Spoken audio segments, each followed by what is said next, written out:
Hi there. I'm just going to do another podcast here, and I'm going to do it. I was asked to do it actually in this week by a professional jockey, and we were talking about optimum performance and optimum performance psychology, and I've got some thoughts on that, and I'm going to do a little, probably an audio book on that because it's quite a complex, interesting subject for me. But I just wanted to do a podcast actually. For this jockey, just to give a few pointers as to the direction to go before, because the whole process would be like a course that you could do in this, because there are certain precursor states. But I'm just going to do this as a little bit of an introduction. What I'm calling this is stillness in action. What I'm interested in is this quality, which everyone's always interested in, I think, when you're looking at optimum performance, that quality that a cheetah has, where they are running at 95 miles an hour, and it's like they're still. Or I remember seeing a video of Nuria, the ballerina, dancing, and he was moving, but he had this incredible stillness about him.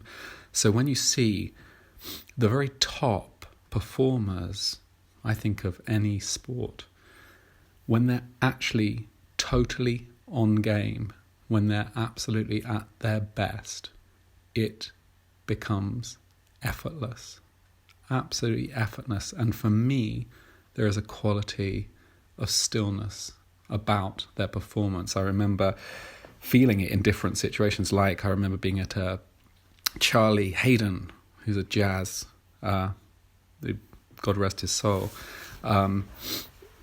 He did play the double bass, but he ran jazz ensembles, fantastic jazz musician. Seeing him at Cork Jazz Festival a few years ago, and I was with a friend, and we sat and watched it, and the whole room who were there watched it. Heard this performance, and when they were playing at the height of it, there was this incredible stillness came over the room. Anyway, they finished, and the audience didn't move. They just sat there, amazed. It was beautiful. And, my friend and I were meant to be going to some other gig. We didn't. We just went and sat and discussed it for the rest of the evening because it was too good. We didn't want to kind of, change that. Anyway, I just got sidetracked a little bit there. But when you have, as a performance sports person or musician or dancer, when you're absolutely at the top of the form, it becomes like stillness in action. Now, the question that I have about that is, can you bring that state more to the fore? I mean, obviously you can't every time, but can you optimize your chances of entering that state of what I would call dynamic stillness? I think you can. And I'm writing a book called The Dynamics of Stillness. But for that process, there's a whole degree of underlying practices you have to do to get to that point, and that's why it takes quite a lot of time to learn it. But I'm just going to quickly talk about a couple of things that are important in relationship to optimum sporting, and a couple of pointers, certainly for my jockey friend now. So the first thing is, I feel that when I was talking to her about this, when we have that perfect race, when you run, you're at the best of your form, you're tuned in, you and the horse become one, and the race is perfect. There is a tissue memory, a memory in your psyche and in your body, your physiology, like a wiring, a cellular almost memory of what it felt like, a felt sense. I like to use the word felt sense, which I'll talk about more in other podcasts. A felt sense of how it feels when you are in that perfect state.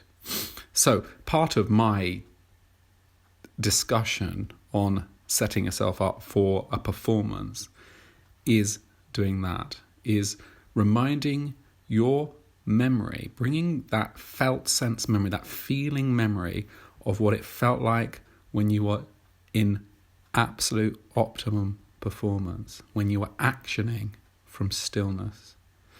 Now, the problem is life comes in the middle of everything, and we're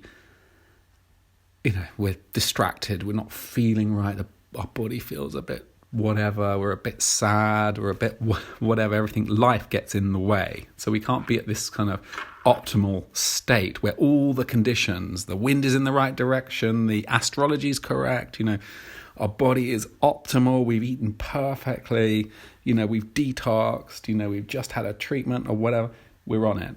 And the horse and I are perfect together. But what we need to do is try and get to a state where we come to this tissue memory of winning or of being in our optimum place. And people use many different forms of connecting to that. Certain sports people I know will play a certain song which makes them feel strong and maybe all powerful and undefeatable, say. It has that tissue memory for them, that song, or remembering that experience that can have that tissue memory. I'm interested in really homing down this felt sense. But the first thing we have to do is to allow our mind to come to a sense of neutral. We have to be neutral, meaning our brain has to be out of gear. Our brains, we normally run around with our brains doing a million things, distracted by all of our sensory inputs that are hitting us at all the times, all our thoughts, all our feelings, and all our emotions, and also actually our beliefs that are affecting us every second, every choice we make, every movement we take. So we need to come back to ourselves a little bit, and there is a process of finding neutral that we can do, and this takes a little while to get to, but I'm just going to give you a little clue into it. The first thing that we need to do is basically sit quietly for a few minutes, allow ourselves a little time to come to quietness, and then we'll do two things. The first thing is just bring your awareness and your attention to the softness in your breath, something that feels soft and delicate in your breathing. Now, the first reaction to this normally is our mind goes crazy. Allow that. Actually, the first thing we do is accept that our mind will do this. Our mind will go forwards, backwards, up and down and round the place as soon as we bring our awareness to this softness in the breath. So the first thing we do is we practice allowing this. I allow my brain to do whatever it's doing, it's fine. And with that allowing, we change the fulcrum in it. Okay, we accept that it's happening, we allow it to happen, and then what we do is bring our awareness to observing it happening. So we're changing that dynamic all the while allowing, we bring ourselves back to the soft delicateness in our breath. Now we do this a few minutes and your chest can get a little warm, things can get a little quiet in there. You can start feeling a little bit more relaxed. Sometimes it takes a little longer depending on our level of stressness. Now, I want us to change our awareness and to be aware of this quality that's in and around us all the time. This quality is that of stillness. We are held in stillness. Behind all of the noise, behind everything that's happening, there is stillness, like this quiet hum of the universe. It's stillness. And all action and all of life comes from stillness, from the unmanifest to the manifest.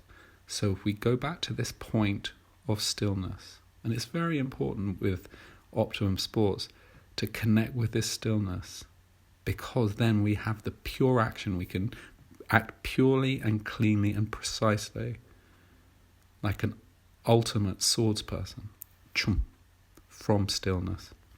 It's beautiful. So we have a degree of neutral.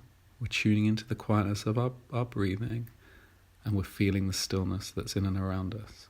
From here, just bring your awareness back to that perfect moment, that perfect race, that perfect whatever it was, and feel it. Picture yourself there doing it. How does your body feel? What is the feeling sense in your body? Remember that, register it, and allow that to repattern your brain. There. From that place, from that stillness and that tissue memory, then we can act. Okay, that's an introduction of something that'll probably be about a 3-day course, but we've done it in 5 minutes. Let's see if that will help. We'll come back to this. Okay. Best wishes.